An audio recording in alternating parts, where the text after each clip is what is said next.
Oke, selamat siang teman-teman mahasiswa. Pertama-tama perkenalkan, nama saya Faisal. Jadi hari ini saya akan menjelaskan materi untuk tahun 21. Jadi sesi hari ini rencananya kita akan membahas turunan ya. Jadi kita akan mengenal turunan mulai dari awal. Jadi bagaimana munculnya turunan, lalu dari definisi turunan itu baru kita akan mencoba menurunkan jenis-jenis fungsi yang berdasarkan baik dari definisi atau sifat-sifat. Nah, baru setelah itu kita setelah mengetahui turunan dan bagaimana teknik menurunkan fungsi, baru kita bisa lanjut ke materi aplikasi turunan ya, di mana aplikasi turunan ini banyak sekali dipakai. Salah satunya turunan itu bisa digunakan untuk mencari nilai maksimum dan minimum. Oke. Jadi mungkin untuk sesi ini tujuan akhirnya adalah bagaimana kita bisa menurunkan berbagai jenis fungsi. Ya. Nah, tentu bagian pertama saya akan menjelaskan dulu bagaimana turunan itu didapatkan ya. Lalu bagian kedua baru kita akan melihat bagaimana mencari turunan ya. Akan diberikan metode-metode mencari turunan. Oke, mungkin saya langsung saja awali. Jadi turunan itu sebenarnya muncul dari dua permasalahan ya, di mana dua permasalahan ini jauh berbeda. Satu masalah geometri, kedua masalah fisika ya. Di mana ternyata dua masalah ini menggunakan konsep yang sama, dan disinilah munculnya turunan ya. Masalah pertama itu mengenai bagaimana kita mencari garis singgung suatu kurva ya. Jadi di situ kita akan mencoba dari diberikan sebuah kurva, kita mencoba mencari persamaan garis singgungnya. Tentu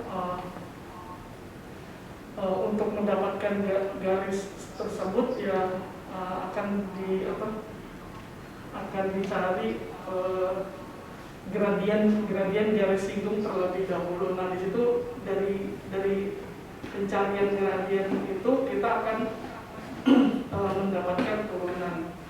Lalu kalau untuk permasalahan kedua, turunan itu muncul di masalah fisika, di mana kita ingin mencari kecepatan sesaat ya. Jadi kalau di fisika itu kita mengenal ada yang namanya kecepatan rata-rata, di mana kecepatan rata-rata itu adalah jarak yang ditempuh dibagi selang waktu ya. Jadi kalau dirumuskan itu kecepatan rata-rata itu adalah S per T, di mana S itu adalah jarak yang ditempuh, lalu T, delta T atau T itu selang waktu ya, selang waktu yang ditempuh. Nah, itu kecepatan rata-rata. Nah, tapi bayangkan kalau kita ingin bagaimana kita menghitung kecepatan pada satu waktu tertentu. Nah, itu kita akan kesulitan kalau menggunakan definisi kecepatan rata-rata ya, karena rata-rata itu harus ada selang waktu. Sedangkan pada saat T, pada saat satu waktu itu selang waktunya nggak bisa diukur, jadi hampir selang waktunya mendekati nol ya. Makanya di situ barulah muncul turunan untuk menjelaskan kecepatan sesaat. Oke. Tapi saya nggak akan terlalu banyak ke fisika. Saya mencoba mencari menemukan turunan melalui garis singgung. Saya mulai aja. Oke. Nah, jadi kalau di kalian udah kelihatan ya bahwa kalau kita mungkin saya coba sambil gambar juga. Sini 3 ya. Oke. Nah, jadi biasanya turunan itu muncul pertama dari masalah geometri ya. Jadi misalkan saya punya grafik fungsi seperti yang digambar ya. Atau ini kelihatan nggak?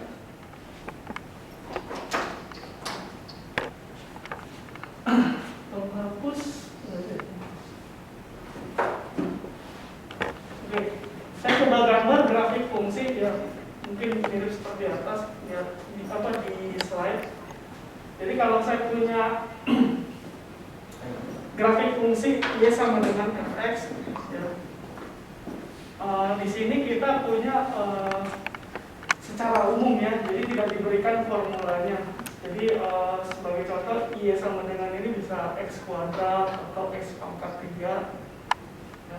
Lalu misalkan kita punya secara umum ya, y sama dengan fx. Lalu di satu titik saya coba lihat kalau ini posisi x ya, di sumbu x ini. Nah, di sini kita akan mendapatkan satu titik di kurva ya berdasarkan posisi x, yaitu di sini kita punya koordinatnya adalah kalau ini absisnya x berarti y-nya adalah fx ya. Jadi di sini fx. Nah, jadi di sini kita punya koordinatnya x, fx. Oke. Nah, lalu di sini kita akan mencoba membuat garis singgung. Ya, bagaimana kita membuat garis singgung? Kita buat garis lurus yang tepat menyinggung satu titik di x, fx. Jadi kira-kira gambarnya seperti ini.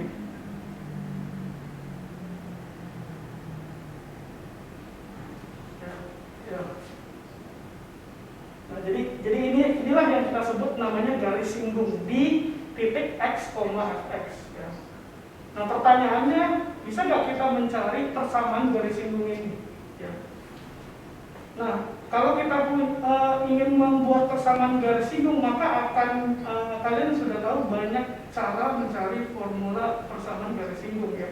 Ada yang membutuhkan 2 titik yang dilewati, ada yang membutuhkan 1 titik dilewati, dan gradien. Nah, di sini kita mencoba menggunakan formulasi yang kedua, yaitu 1 titik dan 1 gradien. Nah, di sini di kondisi ini kita punya 1 titik, yaitu titik yang dilewati adalah x, fx. Biasanya ini diberikan.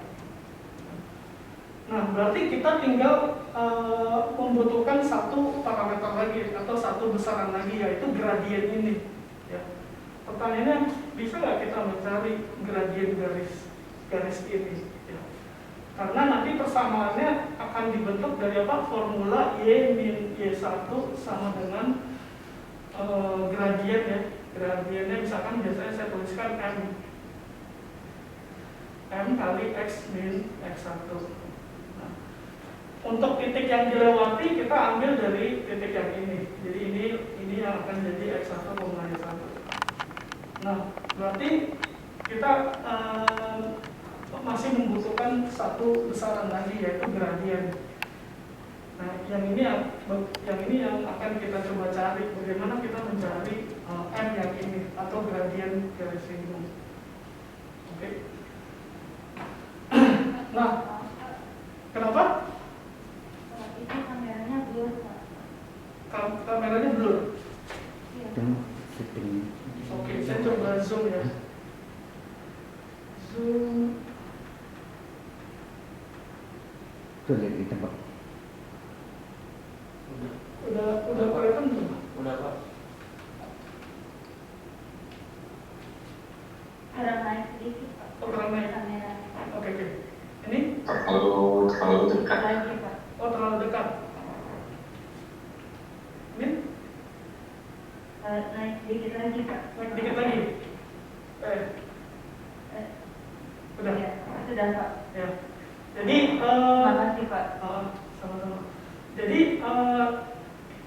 sekarang kita akan fokus bagaimana mencari gradien garis singgung ini. Nah, jadi sebelumnya kita sudah mempelajari menghitung limit ya. Nah, jadi untuk mencari gradien ini kita akan memanfaatkan pengetahuan limit sebelumnya. Jadi mungkin saya akan coba ceritakan proses bagaimana kita mencari nilai n atau gradien garis singgung yang ini. Oke. Nah, jadi sekarang kita akan coba mencari gradiennya, ya, gradien garis singgung.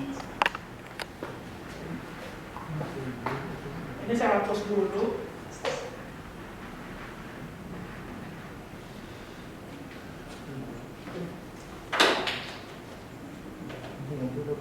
Nah, bagaimana kita mencari gradien garis singgung? Nah, gradien garis singgung itu yang tadi kita simbolkan M. Sekarang saya coba namakan khusus ya.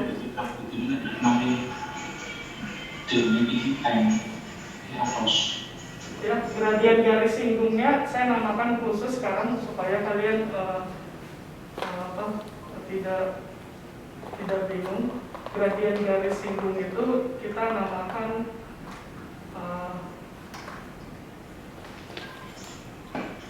kita simbolkan dengan huruf M, tapi di sini saya kasih subscript tan, ya. M tan.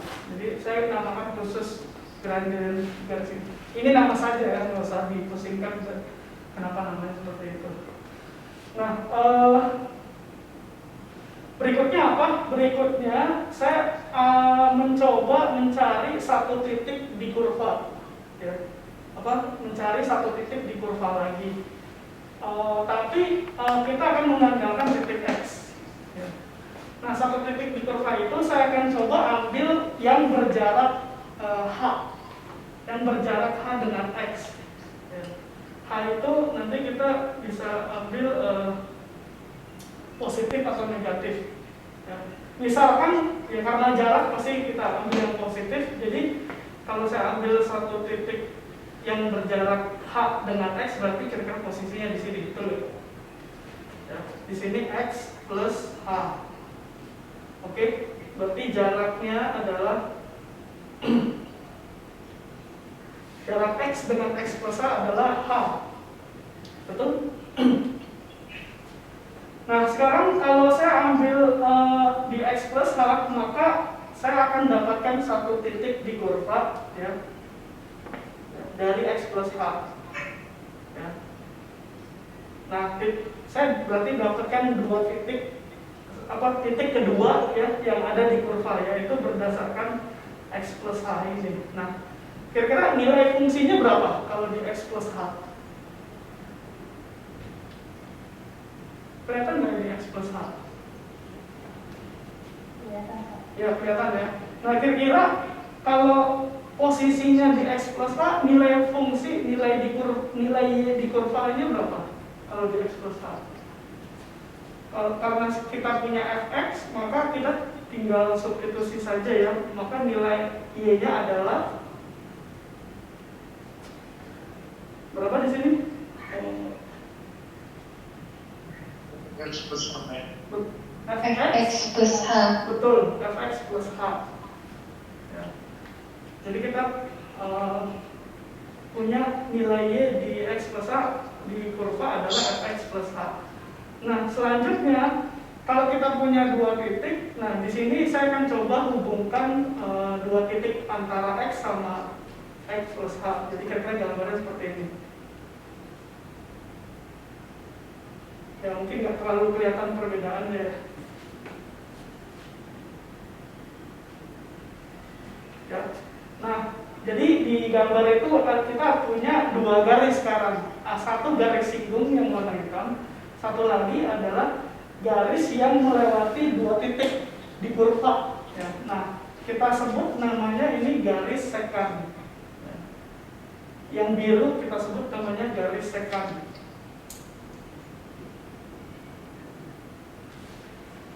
Nah, kalau kita coba cari tahu berapakah gradien garis sekant ini. Nah, gradien garis itu dihitung menggunakan perbandingan antara perubahan Y dengan perubahan X ya. Jadi kalau garis biru ini saya coba cari gradiennya, misalkan gradiennya saya namakan M sec ya, SEC karena dari garis sekan ini. Maka gradiennya apa?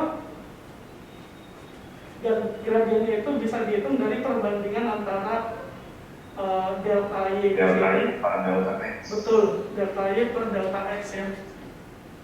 Delta Y per delta X ya. Tapi kita sudah tahu bahwa berapa delta Y nya.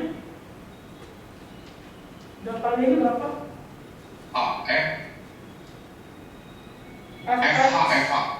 Fx plus H ya, dikurang Fx per delta X nya berapa? Delta X itu Tambah H per X. H ya, karena kita sudah bilang jarak X dengan X plus H itu H. Delta X nya berarti H, betul nggak? Nah jadi sekarang kita baru memiliki garis gradien garis sekan ya, belum garis singgung. Di sini kita belum punya gradien garis singgung, tapi kita punya gradien garis sekan yang warna biru. Nah sekarang coba bayangkan apa yang terjadi kalau jarak H itu kita perkecil. Nah sekarang coba kalian bayangkan apa yang terjadi kalau jarak H-nya kita perkecil.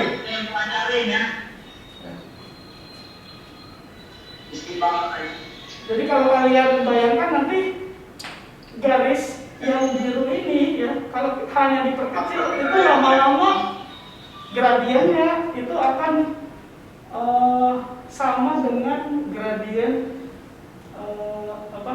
mendekati gradien garis singgung. Kebayang nggak? Jadi bayangkan H-nya semakin kecil, nanti garis biru itu makin lama akan mirip dengan garis singgung ya. Jadi di sini saya bilang kalau H-nya kita perkecil ya, kalau hanya kita perkecil maka gradien sekan itu ya, garis sekan itu akan menuju akan menuju si gradien garis singgung. Nah ini artinya gradien garis singgung itu jadinya apa? Ya karena kita punya konsep limit, jadi gradien garis singgung itu akan menjadi apa? Limit dari H menuju 0 dari apa? Dari gradien garis sekan. Ya. Jadi kita dapatkan bahwa gradien garis singgung itu akan sama dengan apa? Limit H menuju 0 dari gradien garis sekan ya. Limit H menuju 0 dari gradien garis sekan. Nah, gradien garis sekan apa tadi? Fx plus H min Fx per H. Jadi ini saya bisa ganti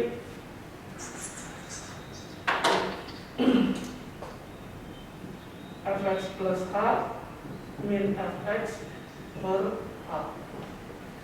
Nah, jadi untuk mencari gradien garis singgung ini maka kita dapatkan dari formula ini. Ya. Jadi inilah jawabannya. Bagaimana kita mencari gradien garis garis singgung ya. Maaf Pak, kameranya kurang ke kanan. Oh, kurang ke kanan. Kurang jauh. Ke sini, bukan? Ada Pak, alami. Ke sini. Iya Pak. Ya. Oh, sorry. Ya, jadi ternyata gradien garis singgung itu didapat dari formula ini. Ya. Karena apa? Karena kalau kalian lihat garis sekan, kalau jarak H-nya diperkecil itu lama-lama akan menjadi garis singgung. Ya. Jadi kalau dia mendekati 0, ya gradien garis sekan itu sama dengan gradien garis singgung. Berarti kita dapatkan untuk mencari gradien garis singgung itu kita gunakan limitnya ya. Oke, nah sampai sini ada pertanyaan. Jadi permasalahan gradien garis singgung ternyata dicari menggunakan formula yang ini. Sampai sini ada pertanyaan dulu ya?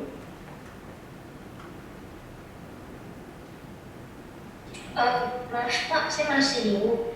Jadi delta Y itu sebenarnya jarak antara fx plus h sama fx-nya. Bukan, delta x itu jarak antara x dengan x plus h. Bukan Pak, maksud saya delta Y-nya. Oh, delta y-nya itu jarak antara di sumbu y antara titik ini dengan titik ini yang sejajar sumbu y. Jadi besarannya itu yang ini, delta y itu yang ini. Dari sini ke sini. Tapi saya bingung Pak, kenapa harus ditambah h ya? Karena posisinya kan kalau kalian bayangkan misalkan di sini 2 ya. Terus saya mau jarak titik kedua itu jaraknya 1, maka titik kedua itu kalau ini jaraknya 1 kelihatan enggak ya? Kalau ini 1 maka titik yang berikut yang kedua itu adalah 2 tambah 1 kan? Ya enggak? Karena saya maunya jaraknya 1. Berarti sama dong, kalau saya mau jaraknya h dengan x, berarti titik keduanya itu x plus h. Bingungnya di mana? Saya bingung aja Pak, kalau misalnya buat cari gradien itu kenapa harus x plus h, maksudnya mau dicari bedanya? Bukan. Jadi awalnya kita punya garis yang warna biru. Awalnya kita punya garis warna biru, tapi garis warna biru ini bukan garis singgung. Cuma kalau garis biru ini jarak hanya kita ubah-ubah, kita perkecil, maka garis biru ini akan lama-lama mendekati garis singgung. Ya.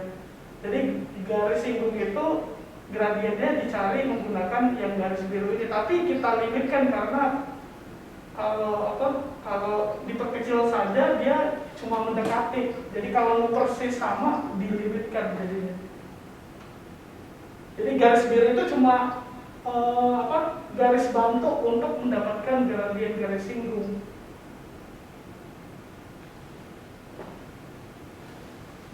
Ya, kalau di slide itu kalian nggak kelihatan kan garis sekannya karena nggak ada titik nggak ada titik yang kedua digambar di slide itu, cuma ada x. Nah di sini kalau kalian coba ambil x plus h lalu tarik garis di kurva, nanti dapat garis yang baru yang warna biru yang di sini. Nah itu namanya garis sekan, bukan garis singgung ya, beda karena posisinya kalau digambar itu kelihatan beda. Tapi ada nggak hubungannya antara garis biru sama garis singgung? Ada. Ya, kalau hanya kita mainkan, kita ubah-ubah, kita perkecil hanya, maka garis biru itu akan mendekati garis singgung. Gimana? Menjawab gak? Terus Pak, kok tuh saya masih bingung lagi Pak, kenapa itu bisa m-sec m-tan? Jadi awalnya kita mau cari m-tan gradien garis singgung. Awalnya ini. Tapi kita nggak tahu, kita cuma dapat informasi satu titik doang, yaitu x, fx. Nah, bagaimana kita mencari m-tan ini? Ya, kita gunakan m-sec yang ini. Nah, m-sec ini dapat dari mana? Ambil titik kedua, ya, yang berjarak h dengan x, berarti x plus h. Jadi posisinya berarti ada di sini yang di kurva. Nah, sekarang kita posisinya ada punya 2 titik di kurva. Nah, dari 2 titik di kurva ini kita dapat garis yang baru, bukan garis singgung ya, garis yang baru. Saya namanya garis sekan. Kalau kalian lihat garis sekan sama garis singgung itu hampir sama ya, hampir sama. Cuma nggak persis sama, tapi hampir sama. Nah, coba bayangkan kalau hanya diperkecil, ya, lama-lama kalian perkecil, maka garis sekan ini lama-lama akan seperti menjadi garis singgung.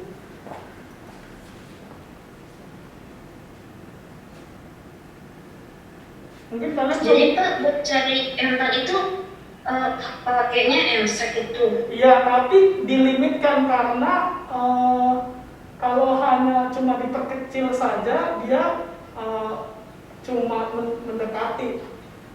Supaya persis sama dengan garis singgung, maka kita limitkan. Nah, kalau nggak dilimitkan, nanti garis sekan itu nggak akan jadi garis singgung. Dia cuma mendekati saja. Jadi kalau kita bilang, kalau hanya diperkecil, jadi kalau ini saya baca ya, kalau hanya diperkecil, maka gradien garis sekan, garis biru itu akan menjadi gradien garis singgung. Ya. Coba dibayangkan ya, kalau hanya diperkecil, ya, hanya kalian perkecil, garis sekan itu akan jadi garis singgung. Berarti gradien garis yang warna biru akan jadi gradien garis singgung. Oke? Nah, Terima kasih Pak. ya. Nah, nanti kita akan coba satu contoh ya. Gimana sih kita cari gradien garis singgung? Nah, kita coba contoh dulu. Ini ada pertanyaan lagi ya? Kalau nggak ada, saya hapus. Saya pindah dulu. Kita coba pindah ke Pak, ya. Pak, bukan Pak. Yang tadi yang entang itu di garis yang lengkungnya atau yang garis hitam satu lagi? Garis yang hitam, kalau di slide itu garis yang warna merah. Merah ya? Iya. Oh. Jadi gradiennya itu pakai rumus yang ini. Gradien yang garis warna merah itu rumusnya adalah yang saya tuliskan di papan tulis ini. Yang saya namakan entang. Ya mohon maaf, ini ada banyak nama ya, jadi kalian harus fokus bahwa ada dua gradien yang dicari, tapi ada hubungannya ya. Garis entang itu adalah limit dari n sekan. Ya. Gradien garis singgung itu adalah limit dari garis sekan. Oke? Oke Pak, makasih Pak. Ya. Nah, mungkin saya coba satu contoh gimana sih kita mencari gradien garis singgung yang satu kurva, misalkan kita ambil Y sama dengan X kuadrat. Ya. Nah, supaya tidak, jadi untuk seterusnya formula ini kita akan simbolkan secara khusus dengan notasi yang sudah kalian kenal ya. Nah, jadi entang ini, kalau kalian lihat entang ini nanti saya akan simbolkan khusus ya, namanya F aksen dalam kurung X ya. Nah, lalu yang F aksen dalam kurung X ini kita sebut sebagai turunan dari fungsi di titik X ya. Jadi entang ini sekarang saya ganti F aksen X. Okay. Tapi secara geometri kalian melihat bahwa dia adalah gradien garis singgung. Okay. Nah, sekarang kita coba satu contoh ya. Saya coba pindah ke papan tulis sebelah satu ya.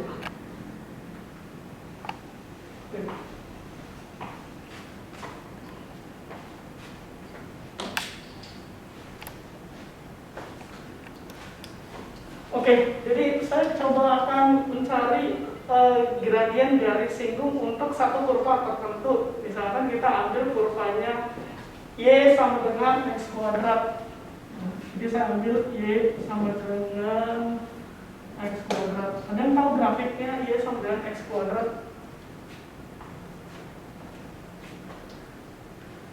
Ada yang tahu grafiknya?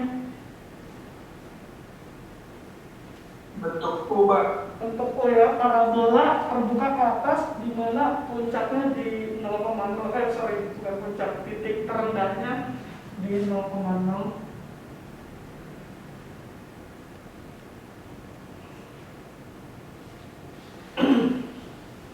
Oke. Nah, di sini kita ya mungkin kira-kira gambarnya seperti ini ya. Nanti kalau kalian coba di program dicoba saja ya sama X kuadrat gambar. Lalu saya ambil satu titik, Nah ini kita coba ambil contoh saja ya. Sebenarnya boleh. Sebenarnya kita bisa coba secara umum, tapi saya ambil satu contoh aja. Misalnya saya ambil titik di 2, X sama dengan 2. Oke. Nah, di X sama dengan 2 ini mungkin saya coba fokus lagi ya.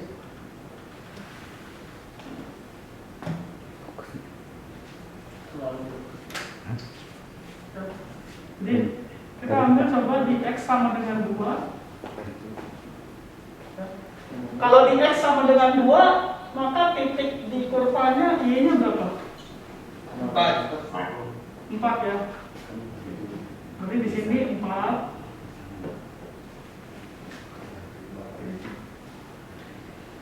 Lalu sama seperti yang tadi, kita coba ambil gradien di titik 2,4 ya. Kita gambar dulu gradien garis singgung ya. Kita gambar dulu gradien garis singgung. Nah ini harusnya lurus ya. Nah kira-kira seperti ini. Jadi dia cuma kena di titik 2,4 ya. Kelihatan nggak garis singgungnya? Warna biru. Mungkin saya coba perjelas lagi. Oke. Nah, jadi sekarang kita mau coba cari tahu persamaan garis ini. Nah, untuk mencari persamaan garis ini kita butuh gradien garis singgungnya dulu, ya enggak? Nah, tapi gradien garis singgungnya itu kalian bisa dapatkan dari formula yang tadi. Berarti gradien garis singgungnya adalah limit H menuju 0 dari apa? Sekarang X-nya diganti 2, jadi kita punya F2 plus H dikurang F2, betul nggak? Betul nggak? Per H. Ya, jadi kita cuma benar-benar langsung pakai formulanya ya. Karena dari ilustrasi tadi gradien garis singgung itu rumusnya seperti itu. Jadi inilah gradien garis singgung di 2 ya, yang tadi saya namakan entan. Sekarang kita ganti F aksen 2 ya. F aksen 2. Nah, tadi F-nya apa? Tadi F-nya? F-nya itu adalah X kuadrat. Berarti kalau saya tanya F2 berapa F2? 4. F2 4. Jadi kita langsung substitusi ini 4. Ya. F2 plus H berapa?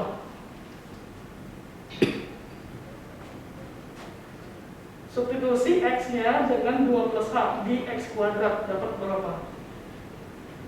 4 tambah H kuadrat. Oke, 2 plus H dikuadratkan ya. Jadi yang dikuadratkan 2 plus H-nya karena X-nya sekarang diganti 2 plus H. Nah, berarti bagian atas saya langsung ganti aja ya. Bagian atas kalian ingat aja 2 plus H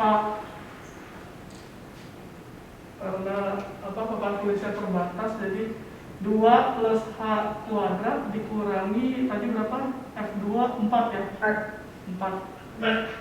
Nah, sekarang bisa nggak kalian hitung ini?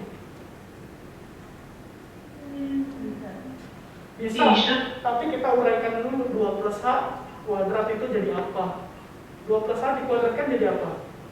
4 tambah Plus H H kuadrat tambah 4H tambah 4H tambah H kuadrat, betul nggak? ya Ya, Pak. Dikurangi 4 dari 4 per H. Nah, di sini ada yang saling menghilangkan ya. ya 4 sama 4 kita hapus saja. Nah, jadi tinggal apa? Yang atas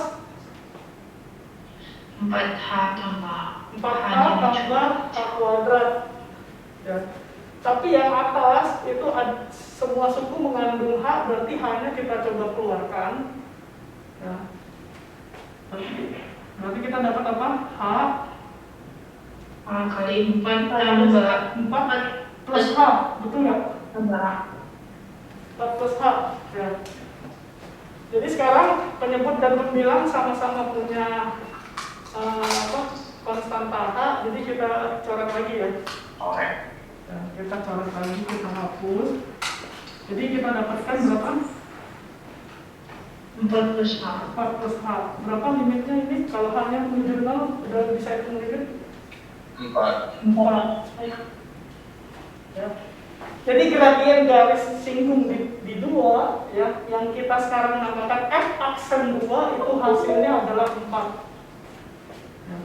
Jadi gradien garis singgungnya itu adalah 4 ya. Nah, karena kita sudah dapat gradien garis singgung, berarti kita langsung mendapatkan persamaan garis singgungnya berapa? Y min 4 sama dengan gradien berapa tadi? 4 dikali X min 2. Nah, inilah persamaan garis singgung yang warna biru. Ya. Kalian bisa sederhanakan lagi ya. Ya, jadi kita punya ternyata gradien yang warna biru ini 4. Dari mana? Dari formula yang kita dapatkan tadi. Nah, sekarang kita coba lebih umum. Sekarang saya nggak mau X-nya sama dengan 2. Oh, sebentar. Sampai sini mengerti nggak? Sampai sini ada pertanyaan nggak mengenai gradien garis di 2 untuk X kuadrat? Ada pertanyaan nggak? Iya, Pak. Nggak ada ya? Enggak ada Pak Nah, kalau nggak ada, sekarang saya mau coba X-nya berapapun, nggak harus 2. Jadi sekarang ini saya hapus lagi. Jadi sekarang saya akan coba langsung X-nya berapapun. Jadi yang sesuai di slide itu kita ganti semua yang 2 tadi dengan X ya. Jadi kita langsung hitung limit H menuju 0 dari Fx plus H. Tadi Fx-nya X kuadrat, jadi Fx plus H itu jadi apa? X plus H kuadrat dikurangi Fx-nya jadi apa? Fx-nya jadi X kuadrat per H. Betul nggak? Ya, sampai sini betul? Nah, X plus H dikuadratkan itu kita uraikan lagi sama seperti yang tadi. X plus H dikuadratkan jadi apa? X kuadrat plus 2 kali H kali X ditambah 2X H kuadrat. H kuadrat, betul. 1 Ya. Lalu di sini ada X kuadrat dikurang X kuadrat, berarti kita hapus. Yang tinggal adalah 2XH plus H kuadrat. Tapi lagi-lagi dengan cara yang sama, hanya kita keluarkan. Jadi kita punya H kali 2X plus H per H. Kelihatan nggak? Kelihatan Pak. Sekarang H-nya lagi-lagi dicoret lagi, habis. Berarti yang tinggal apa? 2X plus H. 2X plus H. 2X plus H. Lalu kita hitung limit H menuju 0 dari 2X plus H. Berapa? 2X. Jadi gradien garis singgung di titik X untuk X kuadrat itu adalah 2X. Ya. Dan ini yang nanti kita simbolkan apa? F aksen X. Ya. Jadi Dan gradien garis singgung ini kita namakan untuk seterusnya kita sebut namanya apa? Derivatif atau turunan fungsi di x di titik x, turunan fungsi f dari x ya. Jadi kesimpulannya apa? Kalau saya punya fx sama dengan x kuadrat, maka turunannya adalah berapa tadi? 2x. 2x. X kuadrat 2x. Pernah lihat yang seperti ini? Fx sama dengan x kuadrat turunannya 2x ya. Ini kita dapat dari formula derivatif yang tadi. Oke, nah hati-hati turunan itu bisa ada ya, karena dia bilang kalau limitnya ada ya, karena limit itu bisa ada bisa nggak ada ya. Nah jadi hati-hati juga turunan itu bisa juga tidak ada ya, untuk fungsi-fungsi tertentu ya. Oke. Tapi kalau x kuadrat itu turunannya selalu ada. Oke, sampai sini ada pertanyaan? Nggak ada. Oke, saya coba lanjutkan di slide dulu.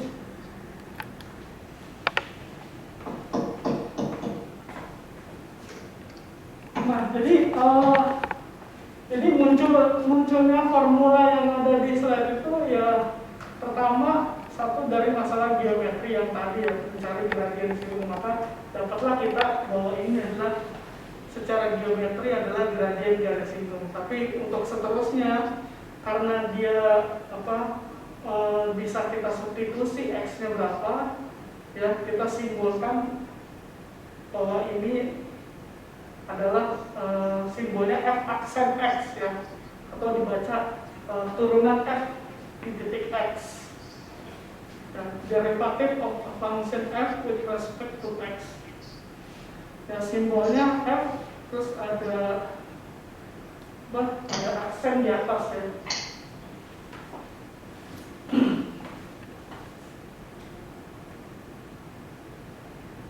Nah, nanti kalian juga bisa mendapatkan kalau y-nya saya ganti selain x kuadrat, bisa nggak? Ya silakan dicoba aja.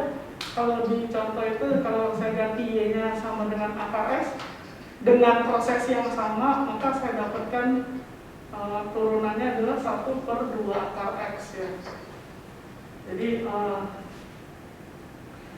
Jadi di awal-awal itu kita mencari turunan benar-benar langsung dari formulanya ya, formula dari limit. Nah, ini nanti bisa dicek aja.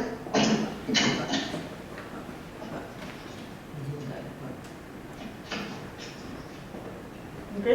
Nah, kalau ilustrasinya hampir sama ya. Jadi kalau bicara turunan berarti secara geometri gradien garis singgung. Nah, di sini contohnya dia mau cari gradien di titik berapa itu? Di titik 4,2 ya.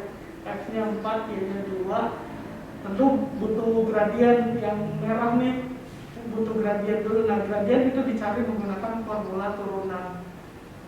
Nah, tadi kita udah dapat ya, formulanya adalah 1/2 akar x ya, masukkan x-nya 4 berarti 1/2 akar 2, berarti gradiennya dapat 1/4 ya. Lalu titiknya ya langsung disubstitusi saja. Jadi semua gradien garis singgung itu langsung bisa dicari menggunakan formula yang tadi ya, yaitu formula turunan.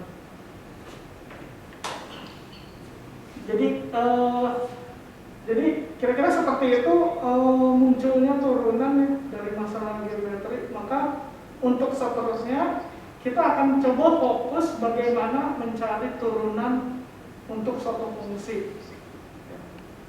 Gimana sih kita dapetin turunan? Apakah harus kita menggunakan formula yang awal atau sudah ada yang mendapatkan turunan fungsi selain x kuadrat, akar x, atau ada nggak metode yang bisa kita gunakan?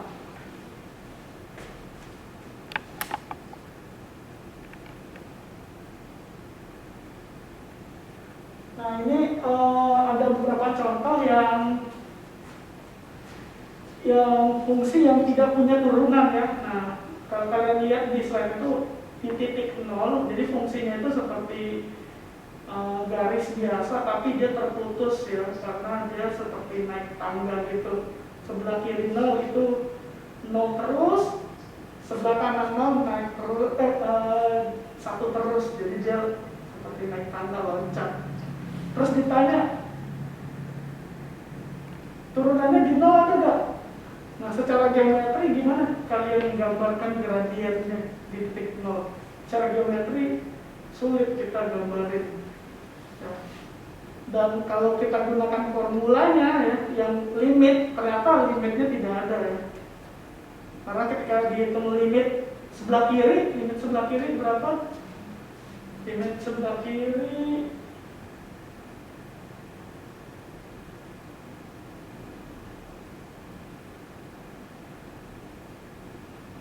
berapa ya? Ini H0 plus H, H-nya sebelah kiri, berarti dia pakai 0 ya.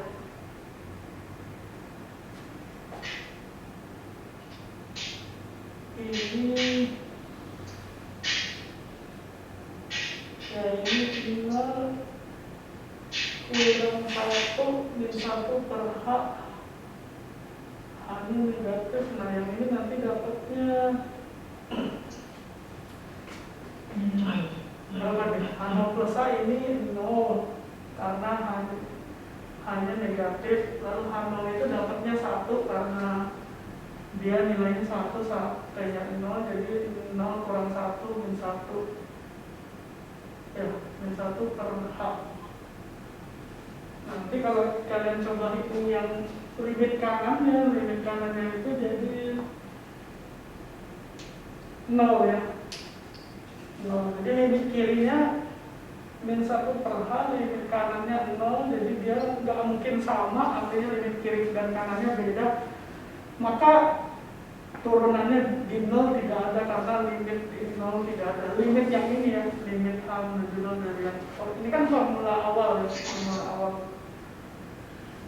Jadi contoh di sini di 0 itu turunannya nggak ada karena dari formula limitnya nggak dapat nilainya.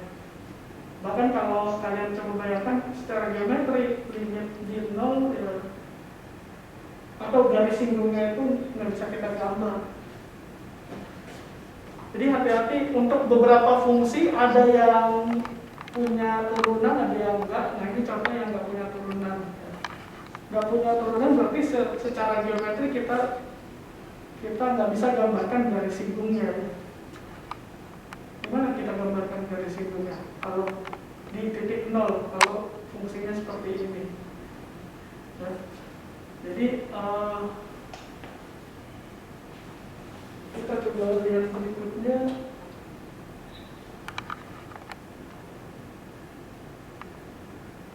Nah ini yang tadi seperti yang saya bilang ya. Ini limit kirinya min 1 per H. Nah lalu ada contoh lagi. Fungsinya saya ganti sekarang mutlak X. Gambarnya kayak gimana? Ya seperti di layar. Ya seperti huruf V. Terus kita tanya, gradien garis singgungnya di titik 0 berapa? Berarti turunan di 0 berapa? Lagi-lagi kita coba langsung pakai formulanya, dapat ternyata limitnya itu, limit kiri dan limit kanannya beda lagi. Berarti turunan di titik 0 nggak ada ya. Jadi kalau secara gambar, gradien garis singgung itu tidak ada untuk grafik yang bentuknya lancip ya.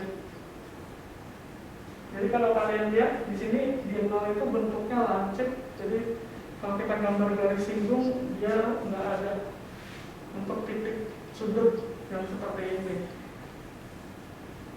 Dan secara formula juga kita nggak akan dapat turunannya di 0. Jadi biasanya secara gambar turunan itu menggambarkan bahwa grafik fungsinya itu tidak ada sudut-sudut. Ya.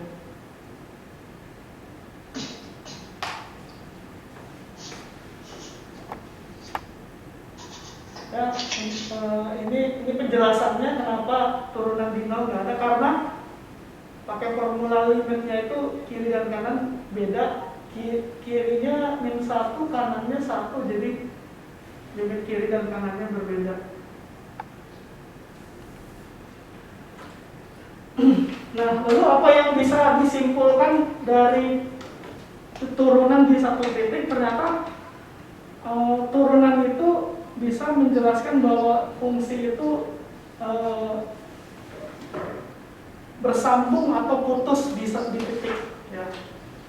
Nah, jadi ini salah satu sifat dari turunan. Jadi akibat dari adanya turunan di satu titik, dia bilang apa? Kalau di satu titik itu turunannya ada, berarti di titik itu grafiknya pasti nyambung, tidak terputus.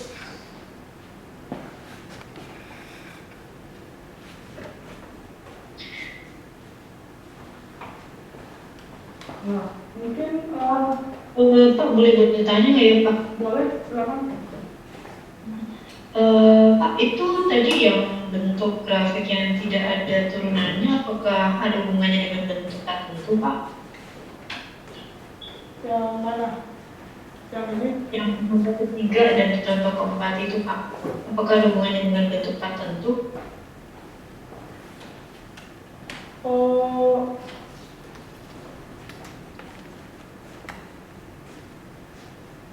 Enggak juga sih. Jadi memang kebetulan aja fungsinya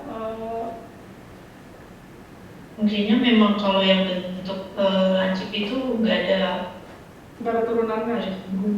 Iya. ya, Yang lancip atau yang terputus.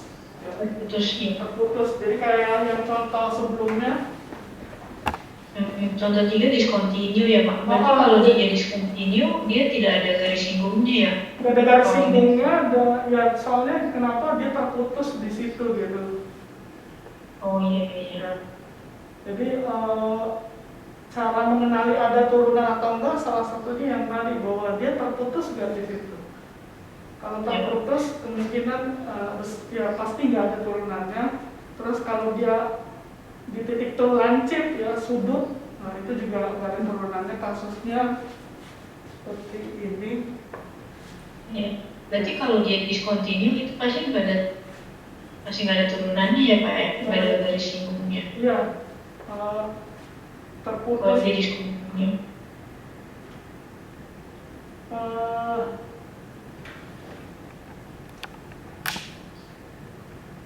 Kalau yang contoh 3 itu kan discontinue kan ya Pak ya? Discontinue-nya tapi ya discontinue. Soalnya discontinue itu ada dua jenis ya. Satu yang discontinue itu jenis pertama yang seperti ini, yang dia loncat, ya, dia loncat. Nah yang jenis kedua, saya gambar dulu jenis kedua.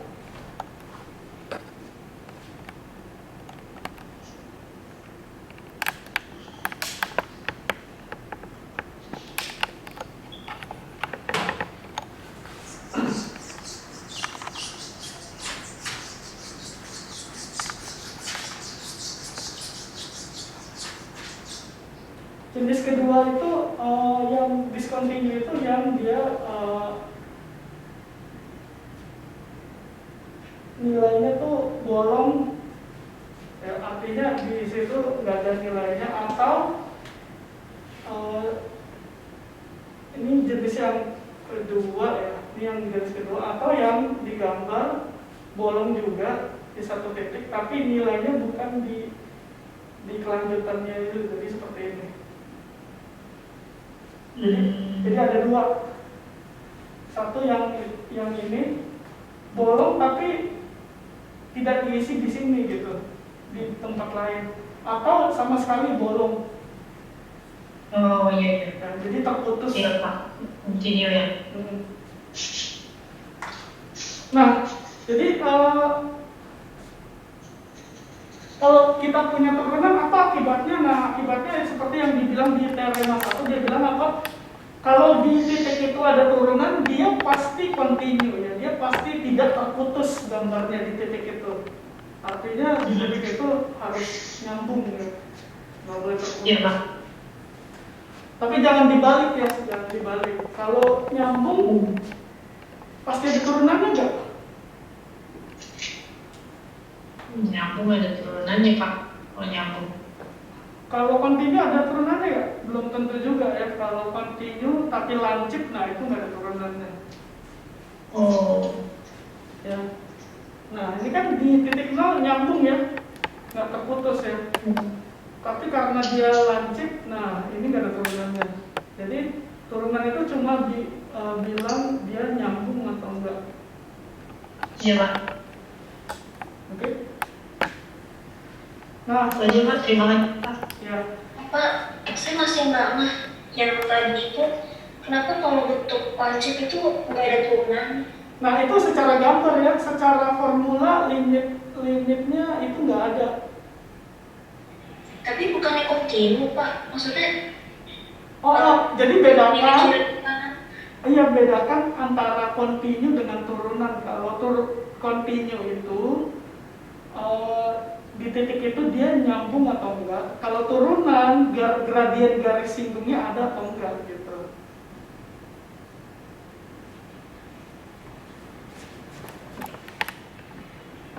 Tapi kenapa dia nggak ada gradien, Pak? Karena tadi coba dihitung berdasarkan formulanya ya, formulanya itu karena menggunakan limit, dan limit itu baru ada kalau kiri kanannya sama. Ternyata ketika dihitung limitnya itu nggak ada, jadi kita bilang turunannya nggak ada.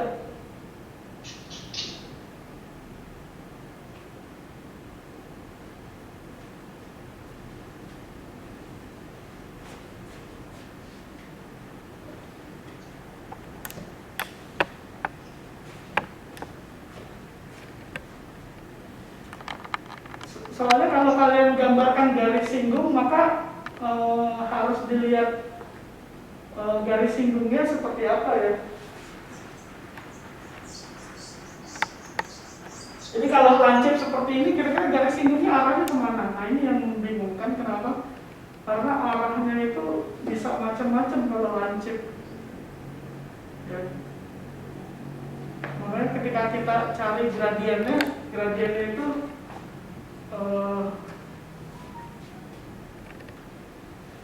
Gradiennya nggak ada, Pak. iya, gradiennya itu ya dia bisa macam-macam gitu, bisa begini.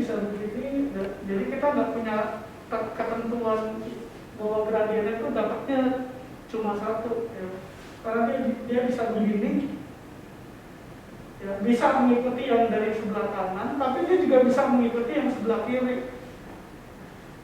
Padahal kalau tadi kita cuma di Y sama dan X kuadrat kita cuma dapat satu, ya enggak? Satu garis. Iya. Kalau yang ini dia bisa mengikuti yang sebelah kiri, sebelah kanan atau sebelah kiri.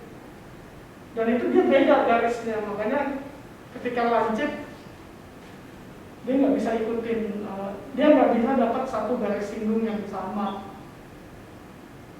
Bayang nggak? Bayang.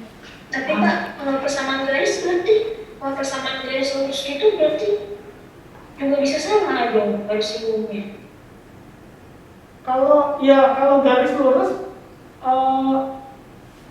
dia gradiennya nanti akan mengikuti garis tersebut. Jadi contohnya misalkan Y sama dengan 2X.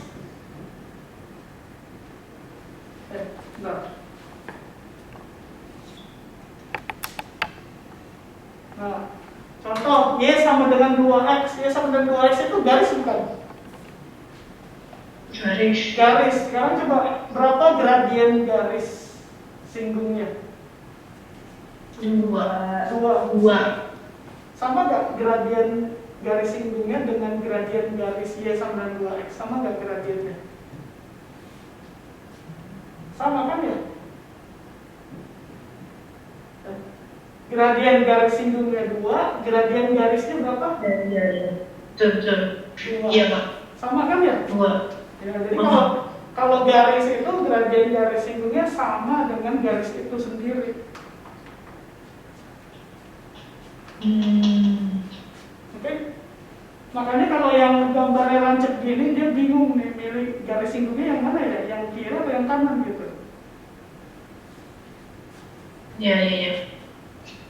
Maksudnya apa? Yang kiri atau kanan? Itu yang mutlak X. Coba kalau ditanya gradien garis singgungnya dia pilih yang mana? Nah, yang mutlak itu,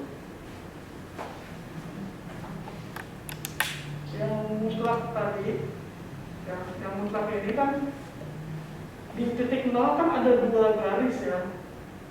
Kelihatan nggak dia ada 2 garis? Nah lalu kalau ditanya garis singgungnya yang mana? Nah, kalau sebelumnya kita selalu mendapatkan 1 garis, nah kalau yang kasus ini kita nggak bisa tentukan yang mana garis singgungnya, yang kiri atau yang kanan.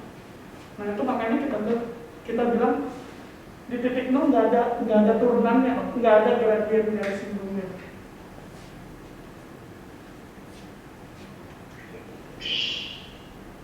Oke, ada pertanyaan lagi? Kok tapi X itu bukannya 1? X yang mana ya? Bukannya Pak? Yang mutlak X itu bukannya 1? Nah lah itu di titik 0, dia mintanya di titik 0.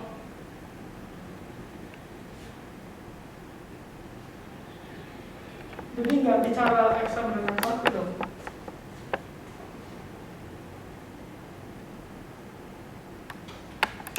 Oke, mungkin saya coba lanjutkan lagi ya. Nah, berikutnya, kalau tadi kita sudah coba kalau Y sama dengan X kuadrat, turunannya apa? 2X ya. 2X. Ya. Dapat dari mana? Dari formula yang tadi. Nah, di sini berikutnya kalian tinggal langsung pakai saja yang ini karena ini udah pasti benar. Kalau Y sama dengan konstan, turunannya berapa? Kalau Y sama dengan konstan, turunannya 0 ya. Oh ya, mungkin saya di sini mau coba jelaskan bahwa selain menuliskan turunan itu, selain menggunakan Y sama dengan X. Jadi turunan itu simbolnya itu ada Y sama dengan turunan itu turunan F di titik X. Itu tadi saya perkenalkannya menggunakan simbol apa? F aksen X ya, ya enggak? Ya. Nah, kita juga punya nanti notasi turunan yang lain ya. Yang ini notasi dari Leibniz. Bahwa turunan itu bisa kita tulis D per dx, ya, D per dx dari fungsinya. Kalau fungsinya adalah Y, maka kita tuliskan dy per dx. Ya. Kalau fungsinya Y. Kalau fungsinya konstan, seperti yang di slide, kalau fungsinya konstan, kita langsung ganti Y-nya kita ganti konstan. Tapi di situ pakai tanda kurung ya. D per dx dari fungsinya apa? Fungsinya C. Nah, jadi ini notasi turunan yang lain ya. dy per dx atau D per dx dalam kurung Y. Yang ini sama ini sama aja ya. Dan ini notasi Leibniz. Jadi kalau yang di slide itu dia bilang apa? Kalau fungsinya konstan maka turunannya sama dengan 0. Dapat dari mana? Dapat dari mana? Dari formula limit yang tadi ya, silakan dicek sendiri. Nah, jadi untuk berikutnya kalian langsung menghafalkan formula turunan fungsi-fungsi yang standar, konstan, turunannya 0. Karena nggak akan semua kita hitung menggunakan dari formula limit. Ya. Jadi konstan 0, X pangkat N. X pangkat N turunannya apa? N kali X pangkat N kurang 1. Ya, pertanyaannya ini dapat dari mana? Dari formula yang limit tadi ya. Nanti kalian coba cari sendiri, ini pasti benar. Kalau kita gunakan limit yang tadi, pasti dapat N kali X pangkat N min 1. Contohnya Ya, itu ada contohnya turunan dari X pangkat 10 apa? Ya langsung substitusi formulanya. X pangkat 9. Iya. Nah, di sini dia bedakan antara teorema yang kedua dan ketiga itu pangkatnya ada yang khusus positif, ya, integer kayak 1, 2, 3. Tapi sebenarnya n-nya itu bisa apapun ya, jadi bisa negatif, pecahan, dan rumusnya tetap sama. Jadi kalau pecahan gimana? X pangkat 3/2, nah n-nya 3/2, berarti tetap pakai rumus yang sama. Kalau yang penting dia bilangan real ya. Nah ini juga sifat kalau dikali konstanta, konstantanya keluar. Ya, jadi kita nggak perlu ngitung dengan konstantanya.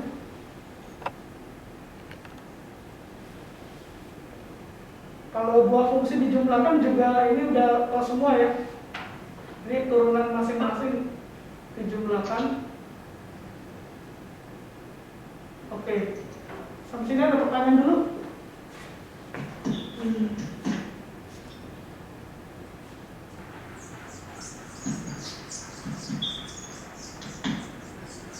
Ada pertanyaan? Nggak ada, Pak. Nah, jadi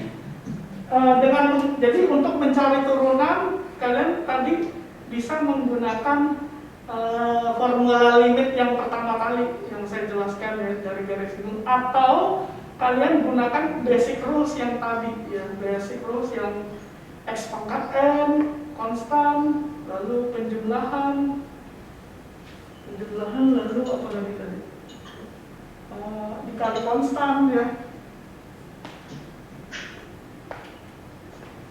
Jadi misalkan contoh kalau y-nya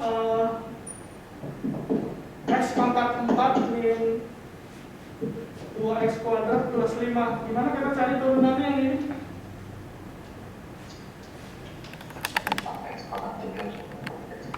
Ya, kita menggunakan formula yang tadi. Kalau penjumlahan atau pengurangan itu berarti diturunkan masing-masing ya, diturunkan masing-masing. Jadi turunan dari x pangkat 4 ya, dikurang turunan dari 2x kuadrat ditambah turunan dari 5. Nah yang ini kita pisah-pisah karena menggunakan basic rules yang ini, teorem 5 ya. Di situ harusnya penjumlahan dan pengurangan ya. Jadi kalau ada jumlah atau kurang ya kita turunkan dulu masing-masing baru dijumlahkan. Lalu yang x pangkat 4 pakai basic rules yang mana? X pangkat 4 4x pangkat 3. pakai basic rule yang ini ya. X pangkat 3. Pakai yang ini ya, 4x pangkat 3. Kalau 2x kuadrat pakai yang mana? 4x. Ya 2x kuadrat pakai yang teorem 4 dulu, 2-nya kita keluarkan, baru kita turunkan x kuadratnya ya. Kalau 5 turunannya pakai yang mana? Nah, konstan. Yang konstan 0 ya. Jadi kita dapatkan 4x pangkat 3 dikurang 2 kali x kuadrat. Pakai yang mana x kuadrat turunannya? 2x. 2x ya, 2x tambah 0 nggak usah dituliskan. Jadi ini dapat 4x pangkat 3 kurang 4. Jadi ketika kita mencari turunan ternyata kita nggak perlu langsung dari formula limit awal ya. Kita boleh memanfaatkan basic rules ini ya, dimana semua basic rule ini sudah dibuktikan benar ya.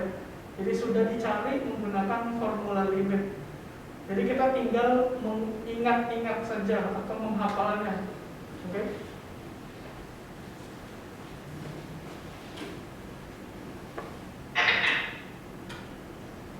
Nah, selain yang basic rule tadi ternyata ada juga turunan perkalian. Contoh ketika kita mencari turunan misalkan x kuadrat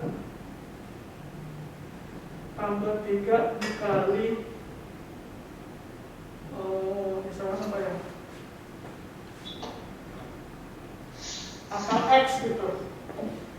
Nah, gimana kita cari turunan dari fungsi yang bentuknya seperti ini?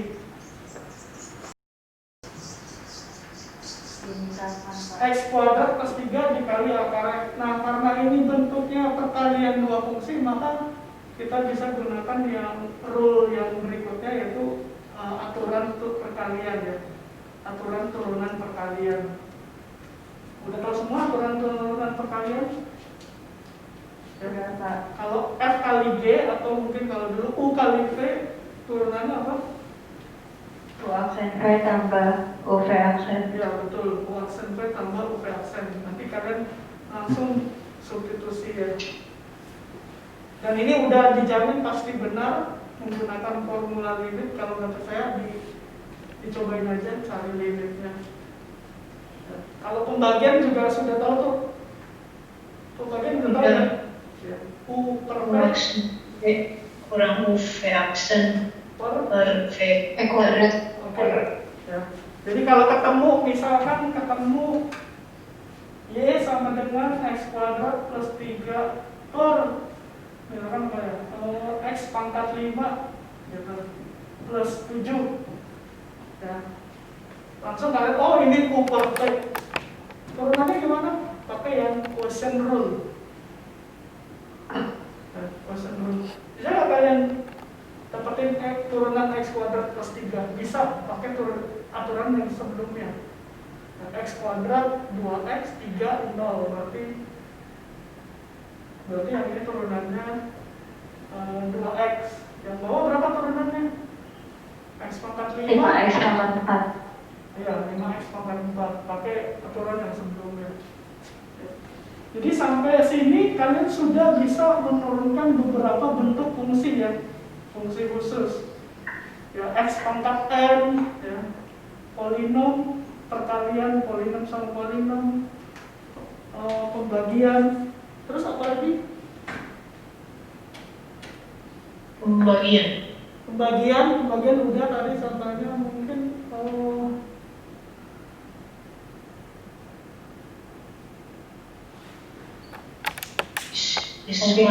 oh iya, jangan lupa kita juga punya fungsi selain X pangkat N, X kuadrat, X pangkat 3, kita juga punya fungsi lain yang namanya apa? Fungsi trigonometrik ya. Jadi ketika kita bicara turunan, maka kalian harus tahu turunan dari fungsi jenis-jenis fungsi ya. Contohnya di sini kita coba kasih turunan trigonometrik, fungsi trigonometrik. Turunannya, pertanyaannya sama ya. Kalau fungsinya trigono, turunannya apa? Nah, kalau plus, turunannya sin ya. Dapat dari mana yang ini? Ini garis tangan. Dari mana? Garis tangan. Garis tangan. Dapat dari yang tadi ya, yang limit fx plus h ya. Jadi limit fx plus h min fx per h ya. Jadi dapat cos itu ya sebenarnya dihitung dari sini. Nanti kalau f-nya adalah cos x ya, kita ganti di sini, nanti ujung akhirnya adalah dapatnya apa? Sin Sin X. X ya. Jadi asalnya dari sini. Nah, yang kalian mungkin nggak tahu proses ngitung limitnya ya. Jadi ini bukan dari guru SMA atau dari siapapun ya, tapi benar-benar langsung dari definisi turunannya ya. Cos, tapi untuk seterusnya ya kalian tinggal hafalkan. Cos turunannya apa? Min sin. Sin turunannya Cos. Tangan turunannya apa? Sek kuadrat. Bukan kuadrat. kuadrat. tangen X turunannya apa? Ya, Kuadrat X. Secant X. kenapa sin kuadrat? Ya kita bisa terapkan formula bahwa tan itu adalah sin per cos. Betul nggak? Tan itu sin per cos. Betul. Betul. Nah, lalu dari kalau bentuknya sin per cos berarti kita bisa gunakan aturan yang mana? Sin dibagi cos, berarti aturan apa? Pembagian. Pembagian ya. Sebenarnya dari turunan tan itu kenapa dapat secant kuadrat bisa kita gunakan yang aturan pembagian yang tadi ya. Sin per cos. Nah, sin jadi apa? Sin kalau sinnya U, cosnya V berarti turunannya adalah Sin V. X kali cos. U aksen V, sin jadi cos ya. Cos X kuadrat. Cos X ya, cos langsung aja cos kuadrat X dikurang X. kurang U aksen V min Plus sin kuadrat X. sin kuadrat X. sin kuadrat X per Cos kuadrat X. cos kuadrat X ya. Betul nggak? Cos kuadrat X min sin kuadrat X Plus Pak. Hah? Plus Pak. Plus Plus. plus ya? Plus ya? Plus sin kuadrat X. Oke, plus ya. Cos kuadrat X plus sin kuadrat X per cos kuadrat X. Bisa disederhanakan? Satu Kuadrat itu. Satu per cos kuadrat X ya. Dan ini sama dengan apa? secant kuadrat X. Secant kuadrat X ya. Jadi tan X itu kalau lupa, oh ingat aturan pembagian nanti dapat. Ya. Jadi sebenarnya yang kalian ingat ya yang penting itu sin turunannya, cos turunannya. Kalau yang lain bisa kita gunakan aturan yang basic yang tadi ya. Seperti di situ contohnya apa? Secant. Secant itu apa sih? Secant itu 1 per cos ya. Betul nggak? Satu per cos. 1 per cos berarti berarti bisa pakai pembagian. Jadi yang kalian harus ingat terus turunan sin sama turunan cos. Ya tentunya harus tahu bentuk trigonometri yang lain ya. Secant, cosecant, kotangen.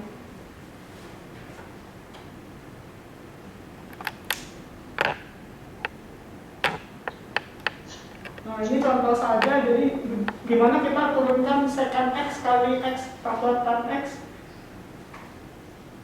Berarti karena bentuknya perkalian, berarti kita pakai aturan perkalian dulu ya. U kali P, habis itu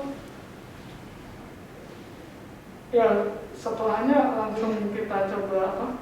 Kita coba U kali P, langsung kalian harus tahu turunan secant dan tangen ya.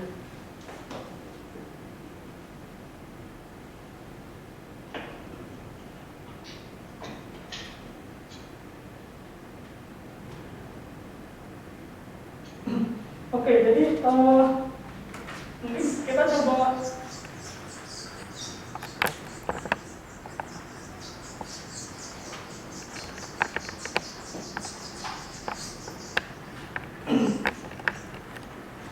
jadi kita coba rangkum beberapa fungsi yang sudah kita tahu turunannya ya. Jadi konstan, terus X pangkat N ya. Ya, yang ini harus diingat-ingat ya. Terus ada apa lagi tadi? Penjumlahan ya. Penjumlahan, aturan-aturan mencari turunan ya. Penjumlahan, pengurangan. Lalu ada perkalian. Ya, pasti ada pembagian juga. Terus ada apa lagi tadi yang penting?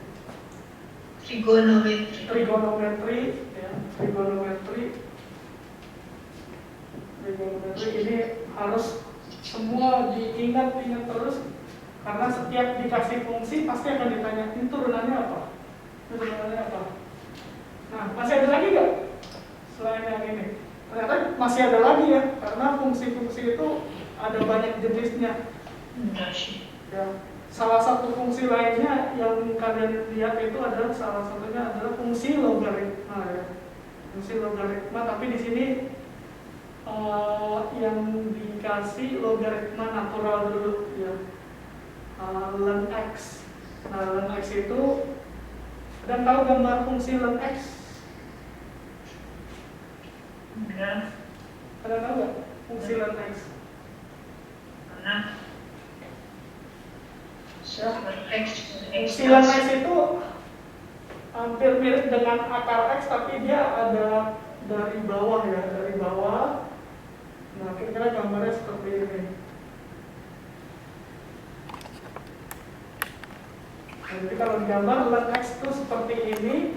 Nah, karena dia juga fungsi, pasti akan ditanya setiap fungsi yang bisa digambarkan di sumbu x dan y, pasti akan ditanya turunannya apa. Nah, ini turunannya di situ udah dikasih tahu ya. Turunan dari ln mutlak x, x-nya harus dimutlakan untuk logaritma natural. Turunan ln x itu adalah seper x. Nah, itu yang B itu nanti saya jelaskan kalau kalian sudah mengetahui aturan rantai ya. Ya, aturan rantai, dan di sini saya belum jelaskan metode yang lain. Jadi selain yang 1 sampai 5 dan yang logaritma natural, nanti ada metode berikutnya yang namanya aturan rantai. Pernah dengar aturan rantai? Ya, chain rule ya, atau chain rule. Nah, itu fungsinya sama. Dia digunakan untuk mencari turunan ya. Chain rule.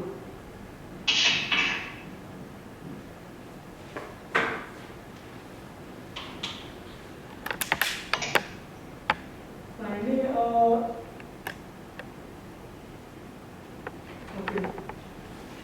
Ya. Jadi metode berikutnya yang penting juga, karena ada beberapa fungsi yang kita nggak bisa pakai 1 sampai 5 ini. Ya. Jadi kita mau coba-coba, dia nggak perkalian, nggak penjumlahan, tapi tetap ditanya turunannya bagaimana. Nah, contohnya mungkin saya berikan.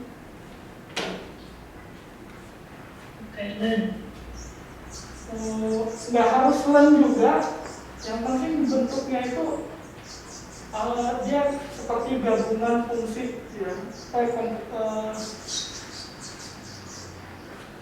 Jadi misalkan contohnya saya kasih fungsi y sama dengan,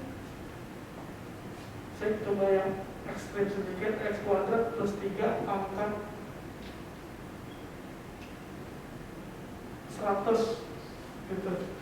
Nah, gimana kalian turunin ini? X kuadrat plus 3 tapi pangkatnya 100. Bisa turunannya? 100 kali 2x kuadrat pangkat 3 pangkat bulat dalam kurung x kuadrat tambah 3 pangkat 99. 100 kali x kuadrat. Nah, itu dari mana? Itu dari mana? Ada turunan dalamnya. Kalian pakai rule yang mana? Pakai rule yang mana? X pangkat n. X pangkat n? Berantai. Ini bukan X pangkat n. Ini Berantai adalah, karena dalamnya ada pangkat. ya ini makanya kita nggak bisa pakai X pangkat n ya. Ini X pangkat 100 gitu, bukan kan ya? Bukan. Bukan ya, karena yang dipangkatin 100 bukan X, tapi X kuadrat plus 3. Jadi kalau kita pakai X pangkat 100 nggak bisa, karena bentuknya berbeda ya. Kalau X pangkat n ya harus benar X dipangkatin n gitu, bukan X kuadrat plus 3 ya. Lalu bagaimana kita mencari turunannya? Tetap ditanya turunannya apa. Nah, di sini baru kita memanfaatkan yang namanya chain rule ya. Chain rule. Nah, jadi bagaimana kita menggunakan chain rule? Jadi di sini y itu kita anggap sebagai komposisi dua fungsi ya. Jadi pertama kalau kalian coba lihat Y sama dengan ini pangkat 100, maka kita bisa lihat dia sebagai ya kita misalkan yang di dalam itu adalah variabel baru, misalkan si U, ya, U itu adalah X kuadrat plus 3. Maka kalau saya misalkan seperti ini, maka dia akan berubah apa? Y sama dengan U pangkat 100, betul nggak? Ya nggak? Ya. Ya. Nah, di sini baru kita bisa menghitung turunan Y terhadap U, ya. Turunan Y terhadap U itu adalah baru kita pakai yang turunan U X pangkat M, ya, karena di sini X-nya diganti U. Ya. Turunan Y terhadap U jadi apa ini? 100 kali U pangkat 99 ya. kali U aksen. Nah, di sini kita baru dapatkan turunannya terhadap U. Tapi kalau Y aksen yang di sini kita yang ditanyakan adalah turunan Y-nya terhadap X, ya, bukan terhadap U.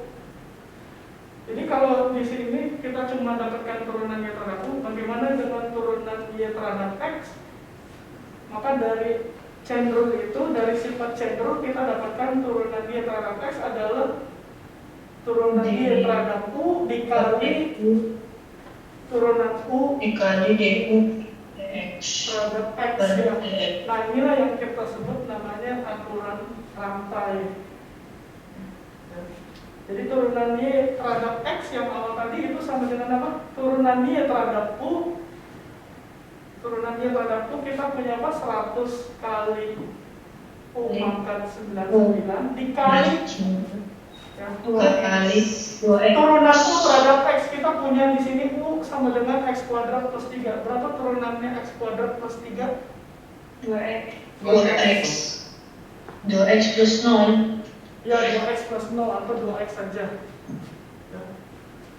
Jadi kita punya turunannya, semua kita balikan kembali menjadi variabel X saja. Jadi ini 100 kali X kuadrat pangkat 3 X kuadrat plus 3 pangkat 99 kali 2X. 2. Jadi inilah turunan Y terhadap X. Menggunakan apa? Menggunakan chain rule, aturan rantai. Jadi hati-hati ketika kalian nggak bisa pakai perkalian penjumlahan, coba in chain rule.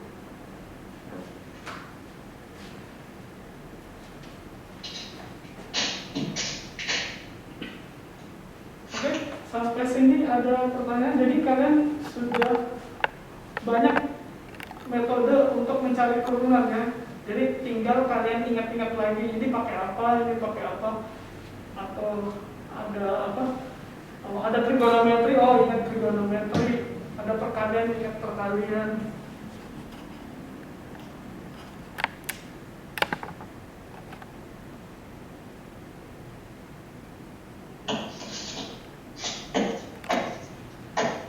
Ya, nah yang lainnya sebenarnya didapat dari chain rule, ya. Kalau kalian lihat ini chain rule sebenarnya, ini juga chain rule. Oke, nah lalu metode apa lagi yang bisa kalian pakai? Nah sebenarnya ada satu lagi, ya, bahwa mencari turunan itu bisa menggunakan satu metode, ya, satu metode lagi yaitu implicit differentiation.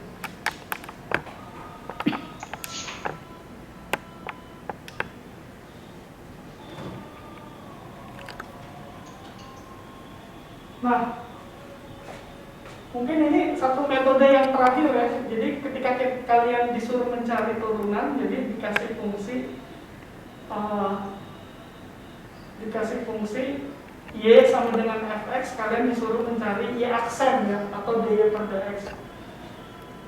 Nah, beberapa aturan sebelumnya itu kalau kalian lihat selalu mencari fungsi Y sama dengan fx, betul nggak?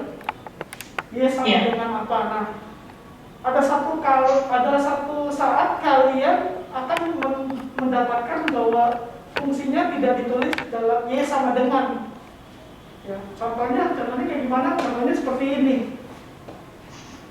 X kuadrat Y tambah Y, X kuadrat Y tambah Y min cos X plus 1 sama dengan 0. Ya, jadi dia tidak ditulis Y sama dengan Fx.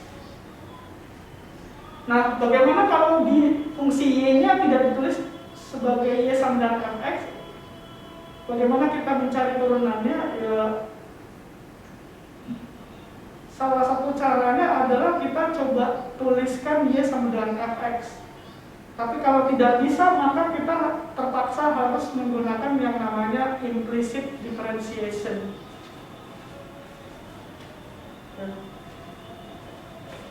Jadi di contoh ini, kalau kalian lihat, fungsinya ditulis Y sama dengan Fx nggak?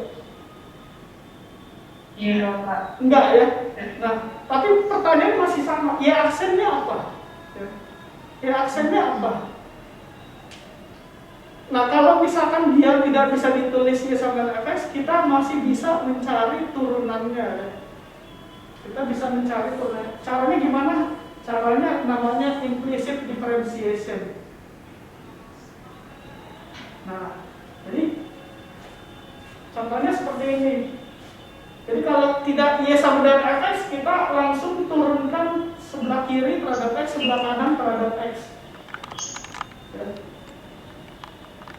Coba kalian cek. Kalau 8 diturunkan terhadap X berapa?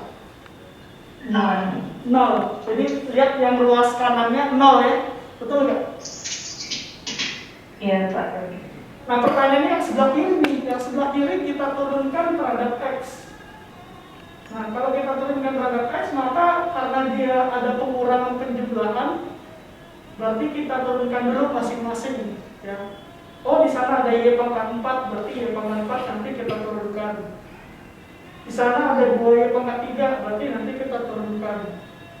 Di sana ada X kuadrat, Y kuadrat, kita turunkan. Di sana ada cos X, kita turunkan. Nah, yang bisa diturunkan langsung yang mana? Cos X. Cos X, berapa turunannya cos X? Min sin X. Min sin X, ya betul. Jadi yang bisa diturunkan langsung adalah cos X.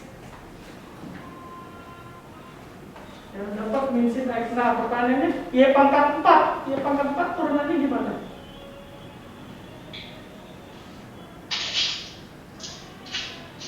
Nah, Y pangkat 4 itu turunannya kalian pakai chain rule. Bayangkan Y-nya itu misalkan sin. Ya, misalkan sin. Sin pangkat 4 turunannya apa? 4 Sin pangkat 4 turunannya apa? 4 sin pangkat 3 pangkat 4 kali sin pangkat 3 dikali cos ya. Betul nggak? Iya, Pak. Nah, itu berarti bisa dituliskan apa? 4 kali Y pangkat 3 dikali Y aksen. 4 kali Y pangkat 3 dikali Y aksen. Betul nggak?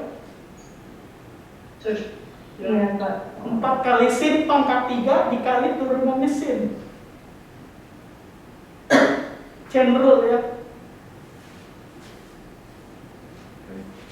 Lalu 2Y pangkat 3. 2Y pangkat 3 turunannya apa? 6Y kuadrat kali Y aksen. Betul, ya ingat. Bayangkan Y-nya sin, berarti nanti 2 kali 6 kali sin pangkat 2 dikali cos ya. Jadi 6 kali Y kuadrat dikali Y aksen. Ini dari mana? Chain rule. Lalu X pangkat 3 kali Y kuadrat 3X kuadrat Y kuadrat tambah X pangkat 3 kali 2Y kali Y aksen. Ini dari mana? Itu dari mana? Pakai aturan apa? Perkalian, Pak. Aturan perkalian, karena di situ ada X pangkat 3 dikali Y kuadrat ya. X pangkat 3-nya U, Y kuadratnya P. Berarti pakai perkalian ya. U kali P. X pangkat 3 turunannya apa? 3x kuadrat. 3x kuadrat berarti U aksen V ditambah UV aksen ya. Y kuadrat turunannya apa? Pakai chain rule 2y 2Y aksen. kali Y aksen, betul. 2Y kali Y aksen. Jadi setelah kita turunkan semua sebelah kiri ya, dengan menggunakan aturan-aturan sebelumnya, chain rule, trigono, perkalian, ya, dapatlah yang sebelah kiri ini. Ya. Yang ini pakai chain rule, yang ini pakai chain rule, yang ini pakai perkalian, ada chain rule juga, yang cos jadi min sin, yang ini cos jadi sin ya.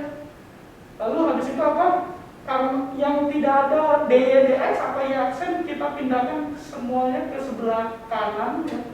Berarti sin kita pindahkan ke sebelah kanan. Lalu mana lagi yang ada dy dx? Yang ada dy dx berarti 3x kuadrat y kuadrat kita pindahkan ke sebelah kanan. Maka yang sebelah kiri yang tersisa adalah semua yang ada dy dx-nya ya, betul nggak? Ya, betul. Nah, berarti dy dx-nya kita keluarkan jadi satu saja karena semua mengandung dy dx. Lalu setelah dipisahkan ya yang tidak ada dy dx-nya kita pindahkan lagi, jadi karena ini perkalian pindah ke kanan jadi pembagian, maka kita dapatkan dy dx. Nah inilah cara mendapatkan y aksen turunan dari y ya, tanpa melalui y sama dan fx. Kita namakan aturannya apa? Implicit differentiation ya. Nah jadi diingat-ingat dari aturan-aturan yang tadi. Kalau disuruh cari turunan, kalian ingat semua aturan yang tadi. Mulai dari konstan, x pangkat n, perkalian, penjumlahan, pengurangan, pembagian, chain rule, satu lagi implicit differentiation. Oke. Nah jadi kalau kalian sudah bisa semua ini ya, apapun fungsinya pasti kalian bisa dapat turunannya ya. Kecuali fungsi-fungsi yang nggak ada turunannya ya, hati-hati, ada juga fungsi yang nggak ada turunannya. Tapi biasanya kalau dikasih fungsi ya kalian gunakanlah semua aturan yang tadi ya. Ini pakai apa? Chain rule. Ini pakai apa? Perkalian. Ini pakai apa? Trigonometri.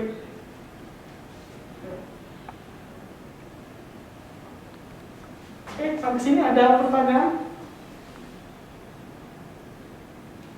Tutup dulu. Belum ada Pak. Lalu Ada pertanyaan? kan Nggak ada ya? Kita berapa menit lagi? Udah lewat. Sudah habis waktunya ya? Nanti saya mau sampai. Oh ya, mungkin itu saja kali dari saya. Jadi hari ini kita memang membahas turunan, mulai dari pertama kali muncul turunan sampai bagaimana sih kita mencari turunan dari suatu fungsi. Nah, tadi saya berikan cara-caranya. Berarti kalian berikutnya tinggal mencoba sendiri ya, mencoba sendiri latihan untuk mencari turunan fungsi dari aturan-aturan yang sebelumnya. Mungkin itu saja dari saya. Berikutnya ada dari Pak Wikarya mau menyampaikan.